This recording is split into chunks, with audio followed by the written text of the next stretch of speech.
تشریف پڑھنے تو میں اپنے عنوان کی طرف گفتگو شروع کروں. اللهم صل على سيدنا وشفيعنا ومولانا محمد صلی اللہ علیہ وآلہ وصحبہ وأمہ وأبیہ وبارک وسلم صلاۃ و سلام علیک یا سیدی یا رسول اللہ. ایک بار آپ سب بلند آواز سے اور درود شریف پڑھیں.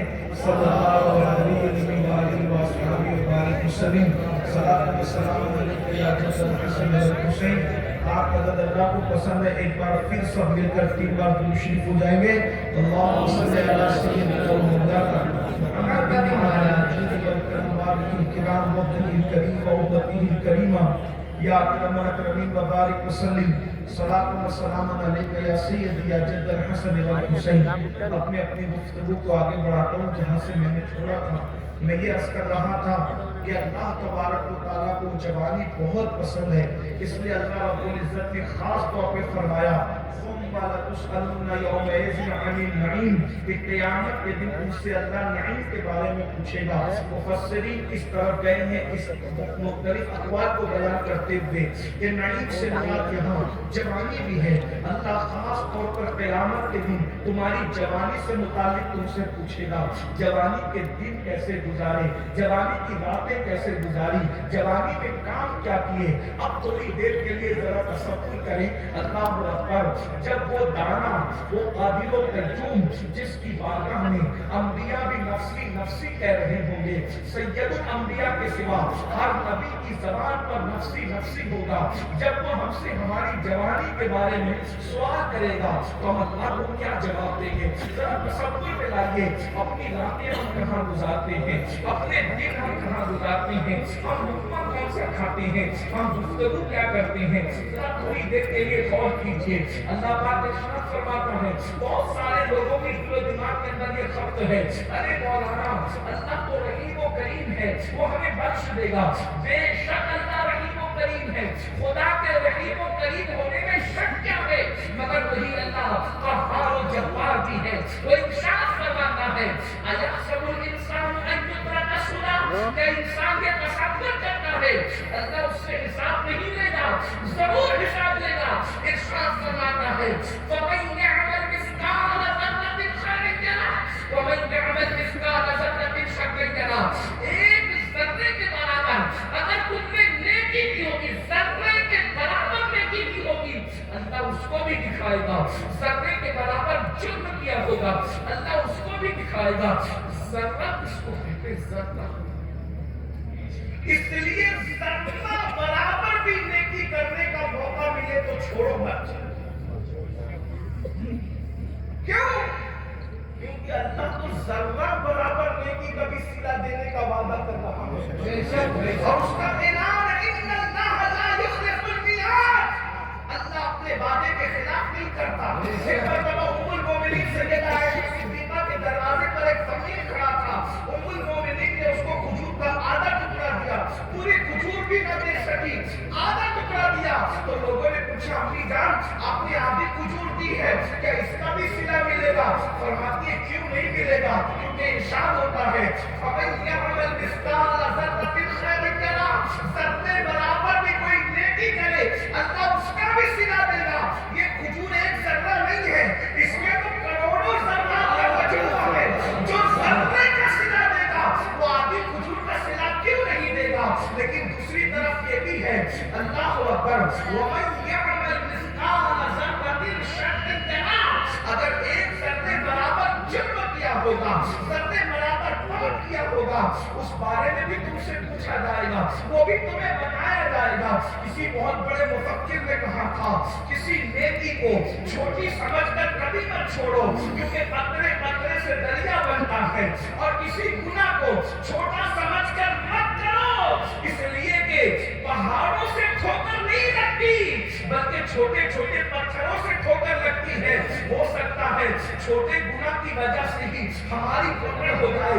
میری قوم کے جوانوں تھوڑا اپنی باتوں کو دیکھو, اپنے دلوں کو دیکھو, ہم کیا کر رہے ہیں. اللہ اکبر, موج ہے, مستیاں ہیں, گندگی ہے, گانے ہیں, گندی فلمیں ہیں, راتیں کہاں گزار رہے ہو. ایک دن اس مولا کی بارگاہ میں حاضر ہونا ہے. اللہ اکبر. ذرا غور تو کریں, بے باکی کا حال یہ ہے, زندگی میں نماز نہیں ہے, زندگی میں عبادت نہیں ہے, زندگی میں سچ بولنا نہیں ہے, زندگی میں تقویٰ نہیں ہے. آخرت کو بھول کر دنیا میں ڈوب کر جنت کا خواب دیکھنے والوں, کبھی غور بھی کیا جو جتنا بڑا تھا وہ اللہ سے اتنا ڈرتا تھا, جو جتنا اللہ کا مقرب تھا وہ اتنا زیادہ اللہ سے ڈرتا تھا. اللہ کے رسول مصطفیٰ جان رحمت صلی اللہ علیہ وسلم سے زیادہ اس کائنات میں اللہ سے ڈرنے والا کوئی نہیں ہے. نہ ان سے پہلے کوئی اتنا ڈرنے والا, نہ ان کے بعد کوئی اتنا ڈرنے والا. اگر آپ حضرات تھوڑی توجہ کریں, توجہ تو آپ کر ہی رہے ہیں, لیکن مجھے ایک بات یاد آئی, ہم حساب سے بے خوف ہیں, حساب سے بے خوف. ہم سے اللہ کو جنت میں ڈال دے, اور ہم جیسے کچھ بے باک لوگ بشکل وائز بھی آپ کے جان کے دشمن بنے ہیں کہ ہم لوگ تو اسٹیجوں سے تمہیں جنت بانٹتے ہیں, مفت کی جنت, اور آپ لوگ بھی خواب خرگوش میں ہیں, فجر نہ پڑھو اور جنت, کیونکہ ہم عاشق رسول ہیں. اور عشق مصطفیٰ تو اتنا سستا ہو گیا آج کہ جس کو دیکھو وہ عاشق رسول بن رہے, اللہ کرے ہو, لیکن کسی چیز کا ایک معیار ہوتا ہے. صاحب قوت القلوب شیخ ابو طالب مکی رحمۃ اللہ علیہ حدیث لکھتے ہیں, یہ صوفیہ کے نزدیک صوفیہ سے پوچھیے کہ قوت القلوب وہ کتاب ہے جس کا وجود کشف المحجوب سے بھی پہلے ہے, اور صوفیہ کے نزدیک اس کتاب کی اہمیت کو سب جانتے ہیں, مجھے کوئی تعارف کرانے کی ضرورت نہیں ہے. صاحب قوت القلوب شیخ ابو طالب مکی رحمۃ اللہ علیہ حدیث لکھتے ہیں, حدیث رسول, کاش کہ میرے جوان دل کے کانوں سے سن لیں. اللہ کے رسول صلی اللہ علیہ وسلم فرماتے ہیں, جو مجھ سے عشق کا دعویٰ کرے, یعنی عشق رسول کا جو دعویٰ کرے اور پوری رات سوتا رہے, میں محمد رسول اللہ اعلان کرتا ہوں کہ وہ جھوٹا ہے, جھوٹا ہے, اس لیے کہ وہ پوری رات سو رہا ہے. کیونکہ جو عاشق رسول ہوگا وہ پوری رات کبھی سو ہی نہیں سکتا, کیونکہ وہ راتوں کو اٹھے گا, درود شریف پڑھے گا, راتوں کو تلاوت قرآن کرے گا, راتوں کو وہ نمازیں پڑھے گا. جب سب سو جائیں گے تو اس کی راتیں اللہ کے سجدوں سے آباد ہوگی, اللہ کی عبادت سے آباد ہوگی, آنسوؤں سے آباد ہوگی. وہ رات کو سو نہیں سکتا. جو پوری رات سو, یہ نہیں کہتا کہ نہ سوئے, سونا ہے, لیکن عاشق پوری رات نہیں سو سکتا. عاشقوں کی فہرست تو بنائیں گے, کوئی ایک عاشق رسول بتائیے جو پوری رات سوتا. اللہ کے رسول فرما رہے ہیں, جو پوری رات سو جائے وہ عاشق رسول نہیں ہو سکتا, وہ جھوٹا ہے. حضور کی بات مانے کہ اپنے نفس کی بات مانے. کس بلا کی میں سے ہے سرشار ہم, دل تلا ہوتے نہیں ہوشیار ہم. عشق مصطفیٰ اتنا آسان تھا کہ صرف جلوس کے لیے جھنڈیاں لگانے سے عشق مصطفیٰ کی سند مل جاتی, صرف قمقمے لگانے سے عشق مصطفیٰ کی سند مل جاتی. میرے عزیز, جھنڈیاں لگانا ہمارے مسلک کی شناخت ہیں, ہم اس سے کبھی رک نہیں سکتے. مصطفیٰ جان رحمت کی آمد پر قمقمے لگانا ہمارے مسلک کی شناخت ہے, ہم اس سے رک نہیں سکتے. لیکن اتنا ضرور کہنا چاہوں گا, عشق مصطفیٰ اتنا ہی سستا ہوتا تو حضرت سیدنا امیر حمزہ کا کلیجہ کیوں چبایا جاتا, خالد ابن ولید کے وجود کو چھلنی چھلنی کیوں کیا جاتا. آپ کیا سمجھ رہے ہیں, پہلی رات کا دولہا مصطفیٰ جان رحمت کی ندا پر پہلی رات کی دلہن کو چھوڑ کر کے جام شہادت نوش کرنے کے لیے جا رہا ہے.